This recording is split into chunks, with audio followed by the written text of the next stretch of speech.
Hi guys, welcome back to my YouTube channel. അങ്ങനെ കുറേ ദിവസമായില്ലേ നമ്മൾ കണ്ടിട്ട്. എനിക്ക് വീഡിയോ എടുക്കണം എന്നൊക്കെ ഉണ്ട് ഗൈസ്. വീഡിയോ എടുത്ത് വെക്കും, അതൊന്നും ഒരു സീനില്ല. പക്ഷെ എഡിറ്റ് ചെയ്യാന്ന് പറയുമ്പോൾ ഭയങ്കര മടി. ഇതിനും വലിയ മടിയുള്ള കാര്യമൊന്നുമില്ല. പക്ഷെ നല്ല മൂഡുണ്ടെങ്കിൽ അത് അങ്ങ് നൈസായിട്ട് അങ്ങ് എഡിറ്റ് ചെയ്യും. അല്ലെങ്കിൽ അത് 2-3 ദിവസമൊക്കെ എഡിറ്റിങ് അങ്ങ് പിടിച്ചു. സംഭവം ഒന്നും ഉണ്ടല്ലോ, ചെറിയ വീഡിയോ ആയിരിക്കും, പക്ഷെ മൈൻഡ് സെറ്റ് ആവില്ല. ഓക്കെ, അങ്ങനെ 2025 അൽഹംദുലില്ലാ അങ്ങനെ കടന്നു പോയി. ഇനി 2026 എത്തി. 2026 പ്ലാൻ അല്ലായിരുന്നു മൂക്കുത്താന്നുള്ളത്. 2025 പ്ലാൻ ആയിരുന്നു. പക്ഷെ അത് നമ്മളൊരു പദ്ധതി ഇട്ട് കഴിഞ്ഞാൽ പിന്നെ പാസ്സാക്കണം കുറച്ച് ബുദ്ധിമുട്ടാണല്ലോ. അതുകൊണ്ട് എൻ്റെ വീട്ടുകാർക്ക് തീരെ ഇഷ്ടമല്ല അതിന് മൂക്ക് കുത്താന്നുള്ളത്. അങ്ങനെ അമ്മയോട് ഞാൻ ഫസ്റ്റ് പറഞ്ഞപ്പോൾ അമ്മ പറയും മൂക്ക് കുത്താണ്ട, പകരം കാത് കുത്തിക്കുന്നത്. അങ്ങനെ അമ്മ എന്നെ കൊണ്ട് ഇതാണ് സെക്കൻഡ് സ്റ്റഡ് കുത്തിയിട്ടുള്ളത്. അങ്ങനെ കാത് കുത്തിക്കഴിഞ്ഞാൽ ഫസ്റ്റ് ഒരു കുത്തല്ല, അത് ലൈസൻസ് കിട്ടിക്കഴിഞ്ഞാൽ പിന്നെ അടുത്ത കുത്തല്ല. പിന്നെ ഞാൻ പ്രോപ്പർലി ആയിട്ട് രണ്ടാമത്തവും കുത്തിയതിന് ശേഷം ഞാൻ ഇവിടെ മോളൊരു സംഭവം ഉണ്ടായിരുന്നു, അതെന്ത് ചെയ്ത് കുത്തി. അത് നൈസ് ചെയ്യുന്നു. അത് ഞാൻ ഇവരോട് ആരോടും ചോദിച്ചിട്ടില്ല. പക്ഷെ എനിക്ക് ഉറപ്പിനും ചീത്ത കേൾക്കുന്നു. പക്ഷെ വീഡിയോ കോൾ വിളിച്ചപ്പോൾ പറഞ്ഞാൽ ഓക്കെയാണ്, എൻ്റെ നൈസാണ്. ഇമ്മിയും പറഞ്ഞു ഉമ്മക്ക് ഭയങ്കര ഇഷ്ടമായി. പറഞ്ഞു ഇവിടെയും കൂടി കുത്തിക്കണം. അപ്പോൾ പിന്നെ നെക്സ്റ്റ് ആദ്യം നമ്മളൊന്ന് എറിഞ്ഞു വെക്കല്ലോ. അതിനുശേഷം ഞാൻ പറഞ്ഞു എനിക്ക് മൂക്ക് കുത്തണം എന്നിങ്ങനെ. ആദ്യം ഇവിടെ ഉണ്ടായിരുന്നു, ഓട്ടോമാറ്റിക്കലി ഉണ്ടായിരുന്നു മൂക്ക് കുത്താന്നുള്ളത്. പിന്നെയും ഇങ്ങനെ മൂക്ക് കുത്തണം എന്നിങ്ങനെ പറഞ്ഞോണ്ട് അങ്ങനെ ലാസ്റ്റ് ഒരൊറ്റ ദിവസം നമ്മളിങ്ങനെ അസറിസ്കരിച്ച്, ഞാനും വിഫി ഇങ്ങനെ അസറിസ്കരിച്ച് നിൽക്കുന്ന സമയത്താണ് പെട്ടെന്ന് ഒരൊറ്റ മൈൻഡിൽ നമുക്ക് മൂക്ക് കുത്താൻ പോവാന്നുള്ളൊരു പ്ലാൻ ഇട്ടത്. അങ്ങനെ ഞങ്ങളെന്ത് ചെയ്ത് ഒറ്റയടിക്ക് സമയത്ത് എന്ത് ഇമ്മനോട് എങ്ങനെയെങ്കിലും ഉമ്മ തീരെ സമ്മതിക്കാത്ത പറഞ്ഞാൽ ആങ്ങൾ എന്താച്ച ചെയ്തു പറഞ്ഞു. ലാസ്റ്റും പറഞ്ഞു എന്താച്ച ചെയ്തു, അത് കിട്ടിയില്ല. കിട്ടിയാൽ പിന്നെ നോ സീൻ. ഞങ്ങൾ രണ്ടാളും അപ്പം തന്നെ എന്ത് ചെയ്തു, വേഗം തിരൂരിലേക്ക് ബസ് കയറി ഗൈസ്. അങ്ങനെ ഫൈനലി മൂക്ക് കുത്തിയിരിക്കുകയാണ്. രസമുണ്ടോ ചോദിച്ചാൽ എന്താ പറയുക, എനിക്കിഷ്ടമായി. എനിക്കിഷ്ടം ഉണ്ടായതുകൊണ്ടാണ് ഞാൻ മൂക്കുത്തിയത്. ചിലവർക്ക്, എൻ്റെ ഫ്രണ്ട്സിന് ചിലവർക്ക് ഇഷ്ടമായിട്ടില്ല, പക്ഷെ ചിലവർക്ക് ഇഷ്ടമായി. ഇത് ജസ്റ്റ് അവർ കുത്തി തന്ന ആ ഒരു സ്റ്റഡാണ്. ബാക്കി ഫുട്ടേജ് ഗൈസ് ഞാൻ കാണിച്ചു തരാം. ഞാൻ മാത്രമല്ല, മിഫയും കുത്തിയിട്ടുണ്ട്.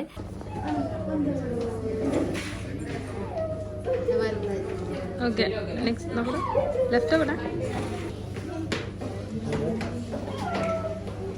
ഷോമി നോക്കട്ടെ,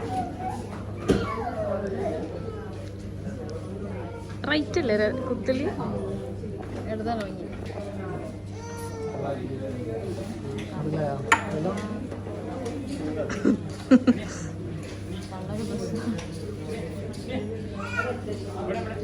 മാറ്റി തരാം.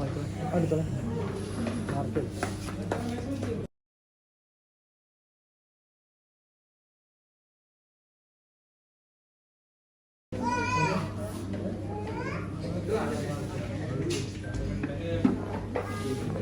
അടി ഇത്ര തന്നെ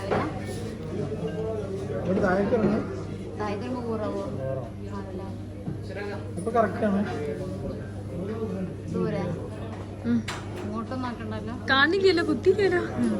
അല്ല വൃത്തി ഇങ്ങനെ തന്നെ വരുത്ത്, കുറച്ച് കേറൂല. ഇല്ല അങ്ങനെ തന്നെ ഇരിക്കൂലേ? എന്നാ കുത്തിക്കോ.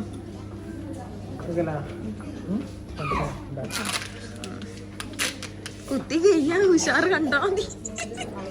വേറെ സീറ്റ് വെച്ചാൽ മതി. ഇവിടെ എല്ലാവരും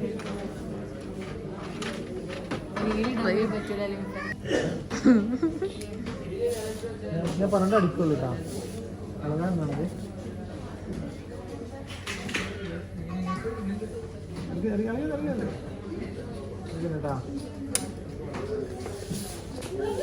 കഴിഞ്ഞ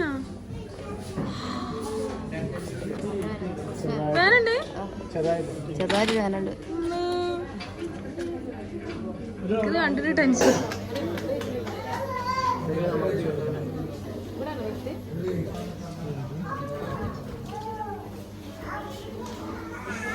പറഞ്ഞിട്ട് കുത്തണം കേട്ടോ. ഇതില് വേനുണ്ട്, ചെറുത്, വലിയ സീനൊന്നുമില്ല. സഹിക്കാൻ പറ്റൂലേ? ഓ സഹിക്കാൻ പറ്റും. പറയുന്നുണ്ടോ, പറയാൻ പറ്റില്ലേ? ആ 2 കൈ നീന അടച്ചിക്ക്.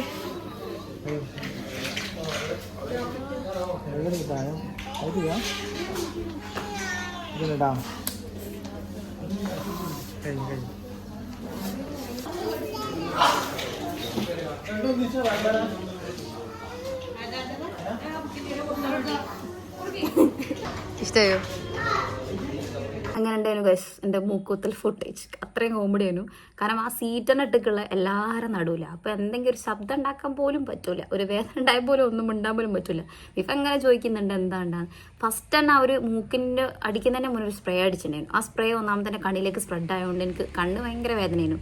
ഈ മൂക്ക് അടിക്കുന്നതിനേക്കാൾ വേദനയായിരുന്നു കണ്ണ്. കാരണം ഭയങ്കര ഇരിച്ചില്ലായിരുന്നു ആ സ്പ്രേ, നല്ല ഇരിച്ചുമ്പോൾ. ഇപ്പം അങ്ങനെ ചോദിക്കുന്നുണ്ട് എങ്ങനെയുണ്ട് മൂക്കിൻ്റെ വേദന എങ്ങനെ ഉണ്ട് എന്നുള്ളത്. പക്ഷെ എനിക്ക് അതിനെക്കുറിച്ച് പറയാൻ പറ്റില്ല. കാരണം ഞാൻ ഓൾറെഡി കാതൊക്കെ കുത്തിയോണ്ട് എനിക്കൊരു ചെറിയൊരു ഐഡിയ ഉണ്ടായിരുന്നു. കുത്തിയ അങ്ങനെ വേദന ഉണ്ടാവും, അത്ര വേദന ഉണ്ടാവില്ല, ജസ്റ്റ് അട്ടക്ക് ചെയ്യുമ്പോൾ ജസ്റ്റ് നെറ്റിലുണ്ടാവും, അത്രേ ഉള്ളായിരുന്നു. അങ്ങനെ മിഫ ഫസ്റ്റ് ആയിട്ടാണ് കുത്താൻ പോകുന്നത്. അപ്പോൾ ആ ഒരു ഇതുണ്ടായിരുന്നു നോക്ക്, വേറെ ഒന്നുമില്ലായിരുന്നു. അങ്ങനെ എൻ്റെ വീഡിയോ ഇഷ്ടപ്പെടുകയാണെങ്കിൽ like and share and subscribe ചെയ്യുക. അങ്ങനെ നെക്സ്റ്റ് വീഡിയോ കാണുവരെ ബൈ, സീ യു.